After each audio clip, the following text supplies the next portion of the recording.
Greetings, A-Pushers. I am Mr. Lauer, for those of you who were not lucky enough to get me on your schedule. I guess if you were even luckier and got Miss Floyd or Miss Brett, this is your first time to see or hear me. So let's do this thing. Let's talk about New England. We're not going to talk about New England like Tom Brady passing the torch to Cam Newton. We're actually going to talk about the New England colonies. So let's get started, shall we? New England, where does it get its name? Old John Smith of Jamestown fame. After he explored the coast, he looked around at the soil, the climate, and he realized, you know what, this is a lot like England. So he was very clever and came up with the name New England. Interesting, right? So before we get into how and why New England was settled, let's talk about what's going on in England right now. So the economic landscape, we had a lot of Puritans who were looking for new opportunities. These Puritans had skills. They were farmers, shop owners, artisans. Some of them were small property owners. But for the most part, the skills that they had weren't well respected in England. So they were looking for a new way of life, or a new place to practice their skills. Politically, we know King James, if you remember from World History or WAP, King James saw Puritans as a threat to his crown, but he tolerated them. He was tolerant of them as long as they weren't giving him a problem and they conformed to what he wanted them to conform to. He was cool with him. But his son, Charles, he comes in the 1620s, and he is no longer tolerant. He is very Catholic. He restored many of the Catholic laws or ceremonies that were previously suspended. And so he was not a fan. And it was because of his persecution of Protestants that a lot of these Protestants, including Puritans, wanted somewhere else, somewhere to live freely, practice their religion freely. So that kind of gets into the religious aspects here. So we've got the Church of England, the Anglican Church, kind of a mix of Catholic and Protestant doctrine. And these Puritans really wanted to get rid of some of the Catholicism that was still part of the Anglican Church. They wanted to reform this Church of England.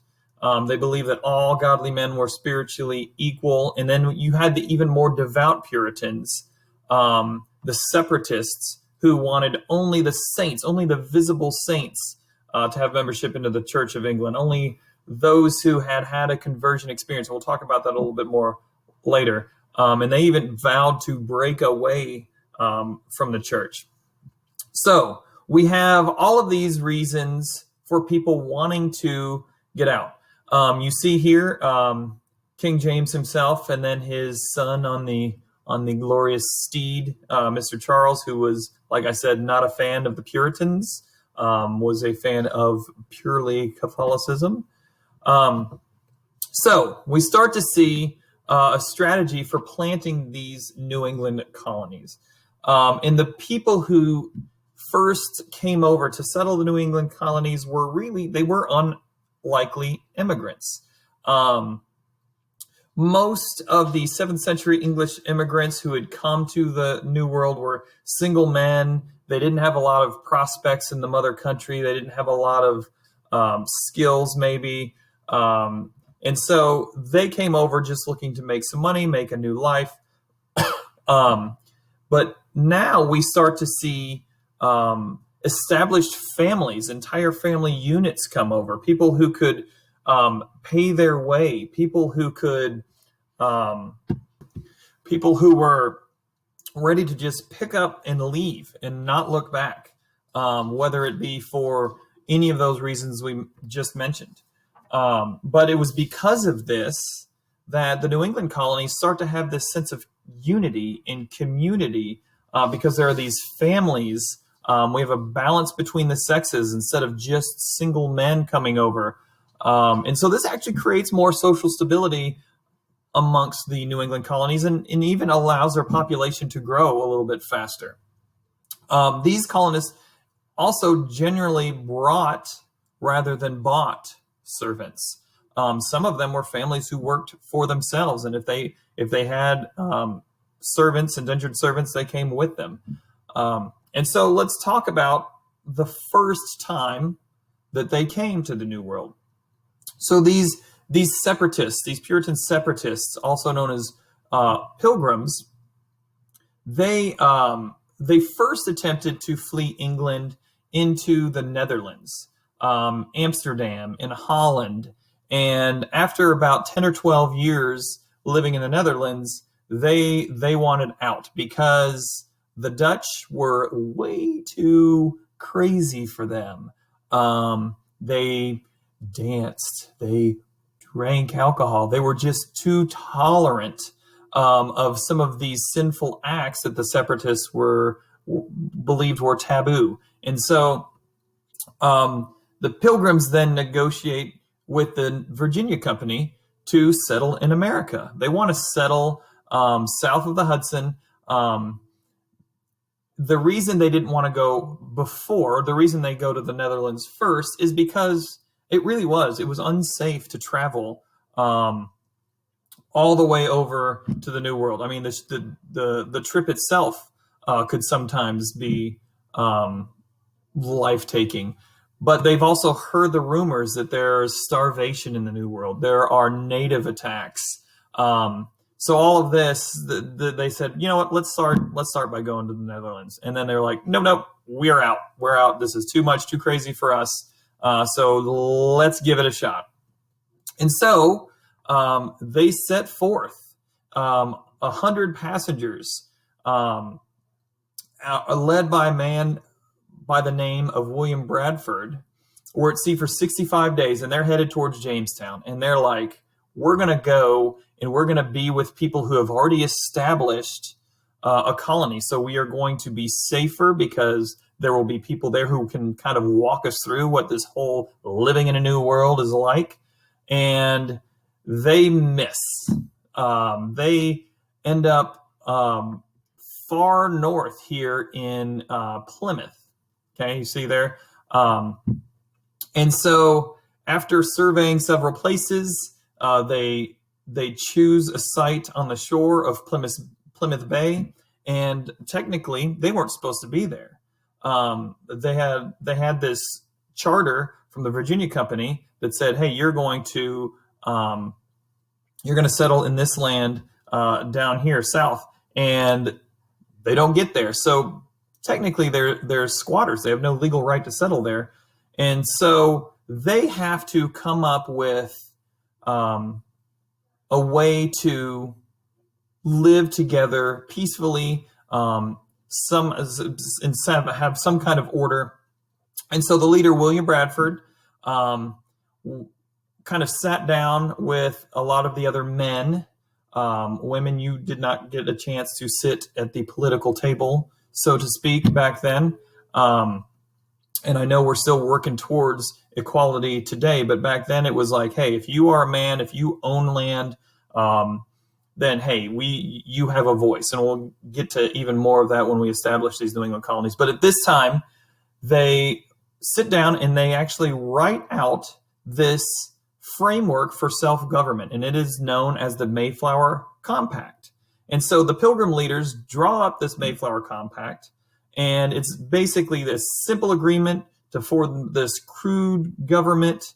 And it was basically, hey, we'll vote, the will of the majority will win. We will all sign it. We'll agree to abide by it. We'll live in harmony.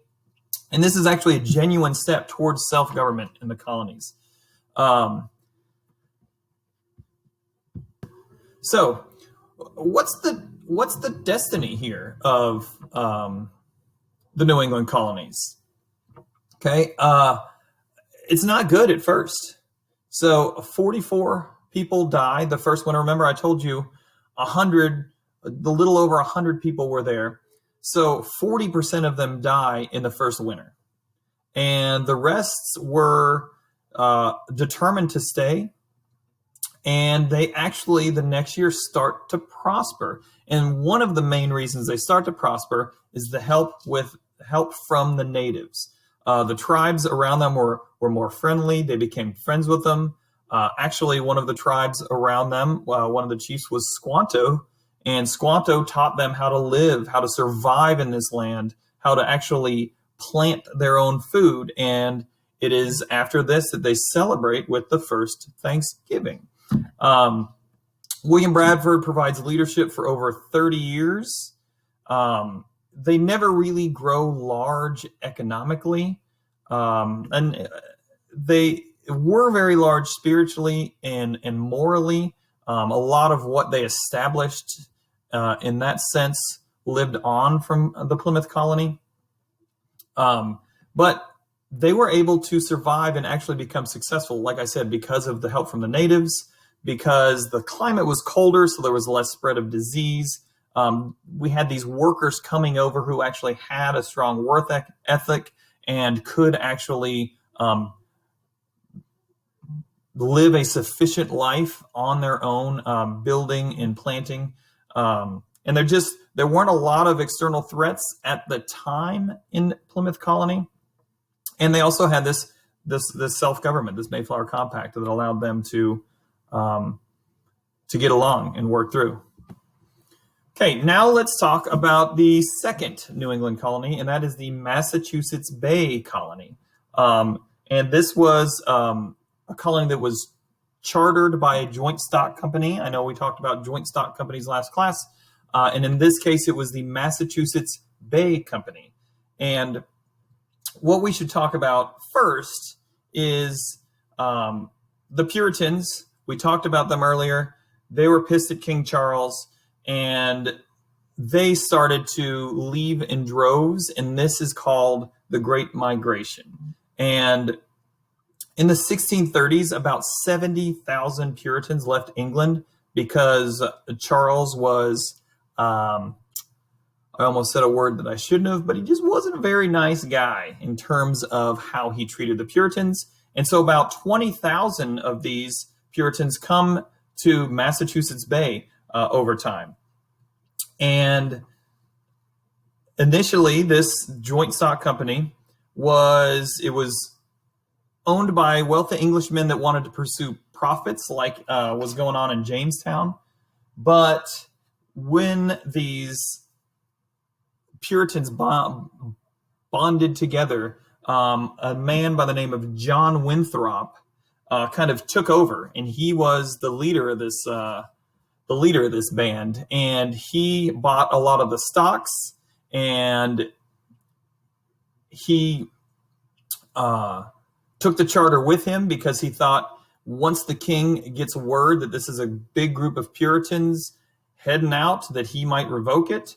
And so they actually used that charter to kind of make a rough constitution so that they could kind of govern themselves, and they would be kind of tied to themselves and not a company. And so 17 vessels head out at first, and they're carrying nearly 1,000 colonists in this first group, led by old John Winthrop. And I believe here, there we've got Pilgrims if we're going back a little bit in Plymouth. Mayflower Compact. I guess maybe I should have talked about some of these pictures earlier. And I do kind of feel bad going back, but if you look at this picture, I talked about you ladies not having a seat at the table, and you can literally see that ladies do not have a seat at the table as these men are drawing up the Mayflower Compact. And so we talk about these voyages. We talk about the Puritans coming over, and there's the man that I was looking for right there. I thought his picture was sooner in this slideshow, Mr. Johnny Winthrop. And so he becomes a huge influence when it comes to Massachusetts Bay. He would very famously, in a lecture, tell the colonists that They would be embarking to a city on a hill, and we will talk about that in class a little bit later. So now let me go back because I have gone too far forward with these pictures, and I do apologize for that. Okay, so the significance here of the Massachusetts Bay Colony is a big one. It becomes the most populous and influential and powerful of the New England colonies. By 1660, there were about 33,000 inhabitants in New England, and 20,000 of them were living in Massachusetts Bay. Also, we talked about Plymouth. Plymouth actually becomes part of Massachusetts Bay because it just it becomes so big, it incorporates Plymouth, and boom, we've got the New England colonies. I mean, there it is. So let's talk about. There's Johnny again. Let's talk about fulfilling the vision. And what does that mean? The vision. This vision that Winthrop had for the government of the colonies, for what the city was going to look like, and what becomes is called the Bible Commonwealth. And this Bible Commonwealth was this very strict theocratic vision that these colonists had for the Massachusetts Bay Colony. And so what a theocracy is, it means basically government is religion. Religion is government. There's very little divide between the church and the state. And this dominates the decision-making in the colonies of New England, Plymouth, Massachusetts Bay, even Connecticut. We'll talk about Connecticut in a little bit. Rhode Island is definitely different. Do not lump them in with the Bible Commonwealth. But basically, the law of the land was created by the Bible. So hence the name Bible Commonwealth, right? And so it becomes it's this very radical republic, very, very restrictive system of government where Puritan men could vote, but not even all Puritan men could vote. It was only those who owned property, they had land, they had money, and they had full church membership, and they were called freemen. And so they were able to vote. They would elect their governor. They would elect the legislature. Each town elected 2 freemen to represent them in this legislature called the General Council. And about 2/3 of white males in Massachusetts Bay had, or in New England, had voting rights. And we think, man, that's not a lot of people. Okay, you have 33% of men can't vote, 100% of women can't vote. 33% of white men can't vote. So if you aren't white, you can't vote. But this was much higher than the percentages in England of amount of people who could vote. And so what would happen would be these towns would be chartered by the colonial government and carefully planned by the proprietors. You would have town meetings. These were open meetings in which all male property owners could express opinions, discuss issues.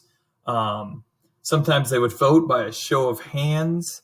And guess where they would hold these? They would hold these, you guessed it, in a church. Okay, and this is a place where these are towns where everybody knows everybody. Everybody's in everybody's business. So if you weren't doing what you were supposed to do, if you're not being morally right, guess what?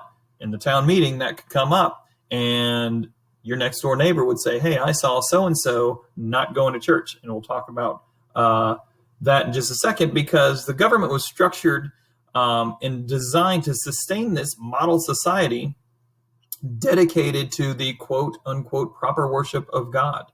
And some of the laws they had were, one, church attendance laws. You had to go to church. If you did not attend church, you were subject to punishment.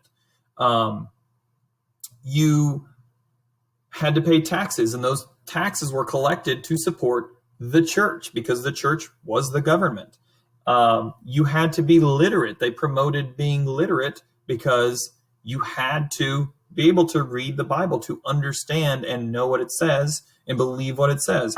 And so basically these towns were set up so that you could really be in each other's business. And here is an example of that. So you've got the meeting house right here in the center, and you see all of these houses together. You didn't have people living way out here in the boonies, right? You had people close together, so you could keep an eye on your neighbor and make sure that they were going to church and they were upholding these laws that were pertaining to your morality. And so that is what these towns looked like. And so the churches in the Bible Commonwealth were called congregational churches. There was really no intent to separate from the Church of England except for the Pilgrims. Remember, they were famously called separatists because they did want to separate. But essentially what happens is they do separate from the Church of England and eventually called this the congregational church. And really each community church kind of stood independently, and each congregation chose its own minister and regulated its own affairs, which is very different than the highly centralized Anglican church. But in these congregational churches, they basically were in charge of their little area, their little town. And so what starts to happen here, because it's so the membership, the way you become a member is so very strict. You had to be a visible saint. I remember I mentioned that earlier in the lecture. You had to have a new birth or conversion experience to be able to tell, here is where God spoke to me and told me I was saved. And whether it was people who were shy and unwilling to share those personal experiences, or people just weren't having those experiences, church membership starts to decline. So the church leaders promote what was called the halfway covenant. And so this allows other people to become at least part-time members and work towards becoming full members. They would even baptize small children so that they could grow up and work towards full membership. And so in order to keep the church going, they found different ways to give people membership or allow them to attain membership. They did have a very stable and prosperous economy. If we think back to the Chesapeake colonies from last lecture, you know that they grew a lot of tobacco. Well, if that's all they were growing in New England, guess what? You're not going to be able to live because you can't eat tobacco, right? And so we see a lot of subsistence farming in New England. And what a subsistence farmer is a farmer who farms for his or herself, for their family. And a lot of these New Englanders rely on their family, sons and daughters, to be able to work on these small farms, to be able to make enough food for them to survive. And so they start to grow crops, wheat and squash and corn and potatoes and beans on these small farms. They would sometimes tend a very modest herd of livestock. And these families would consume their own crops, their own livestock. They would have some surplus to trade for goods and services, but for the most part, they were basically farming for themselves to survive. And one of the big benefits was that you didn't have to survive the boom and bust price cycle of these southern plantations because you had a smaller, diversified farm. Sometimes you might have something that someone else didn't have that you could trade, and so on. They also had good fishing in New England. They also had a good lumber industry. And so all of this allows them to become prosperous and actually have a pretty decent, stable economy. And eventually they start to trade their surpluses. They couldn't be sold in England because they had a similar climate and terrain. So basically they were farming in some cases the same things, but these these crops were needed to feed the plantation slaves in the West Indies. So even though there was little slave ownership in New England, the New Englanders were still dependent or became dependent on West Indian slavery because in exchange for their agricultural surpluses, they would obtain sugar, where they could make rum and molasses that they could sell elsewhere. And really this stimulates New England's shipbuilding industry. So they become pretty big in shipbuilding as well. Okay, so we've set up the New England colonies. So now let's talk about expansion and also descent. Because as you can imagine, with some of these strict laws, some of these strict rules, you're going to have dissenters, right? And so we will talk about the colonies of Connecticut, Rhode Island, and New Hampshire, and the settlement of Maine, and how they were all founded by factions that left Massachusetts. So let's talk about the dude who founded Connecticut, and that would be Minister Thomas Hooker. And Thomas Hooker, he believed that membership in the church should be extended to all men and, get this, all women who were leading godly lives. So he started talking about how women should become members of the church. And this also, like, talk about church and state and this theocracy, this implication of allowing membership is the extension of voting rights, because only members of the church are eligible to vote. And if women are members of the church, then guess what? They're going to be able to vote. So he is kicked out pretty quickly, and he goes off to create Connecticut. He leads 800 followers out of Massachusetts in 1636. And once they get to Connecticut, there's no rules. There's no government. So they create what is known as the Fundamental Orders of Connecticut in 1639. And this is a huge deal because this is the first constitution that is written in the future United States. It outlined how the government would function, and it set up and established rules. And it's a huge groundbreaking moment for the colonies, because this sets a precedent for future constitutions on down the line. Okay, so we have another minister. So this is Thomas Hooker here. Actually, no, that's not Thomas Hooker. That's Roger Williams. I apologize, I don't have a picture of Thomas Hooker, but this is Minister Roger Williams, who we're going to talk about now. He had a lot of issues with the church. He challenged tons of the different Puritan teachings and laws, and he believed that anyone could be a good Puritan even if you didn't attend church. Remember, we talked about church attendance being mandatory. He believed that should be voluntary. He also believed in ending this theocracy, that government should stay out of church affairs, and that the government should tolerate all religious beliefs. And so he's banished from Massachusetts in 1635, and he and his supporters founded the colony of Rhode Island, which was officially recognized in 1644. And it becomes the most liberal of all the colonies. It offered complete separation of church and state. It offered freedom of religion for all denominations. And when we think liberal, what does that mean? It means most open to change, most open to differences. And that's exactly what Rhode Island was in terms of the colonies. And finally, we will talk about Anne Hutchinson. And Anne Hutchinson was, she believed membership was too strict to the church, for the church to become a member of the church. And she believed it should be more open and attainable. And she actually she's a woman speaking up against the teachings, criticizing the church. And you can imagine how that went over. Not good. She had claimed to have a direct revelation from God that said the truly saved didn't have to adhere to the law of God or man. She's banished. She's accused of heresy. And so she's out. So she and her followers go to found Rhode Island. But poor Anne Hutchinson, on her way there, dies in a native attack. And so she never gets there, but her followers they migrate to New Hampshire, and they found New Hampshire.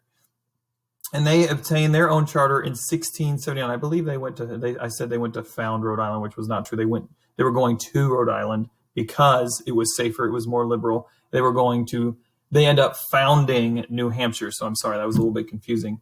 So that leads to, so we see the growth of these New England colonies. Okay, it's no longer just Massachusetts Bay. Now we've got Connecticut, we've got Rhode Island, we've got New Hampshire.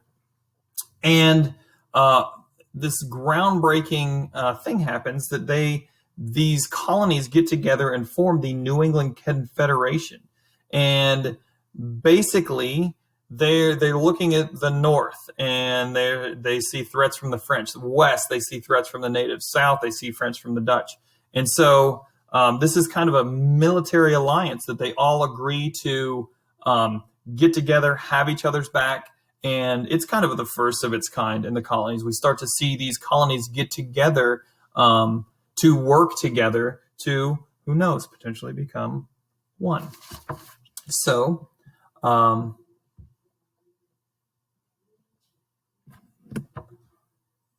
there it is. I'm back and I'm done.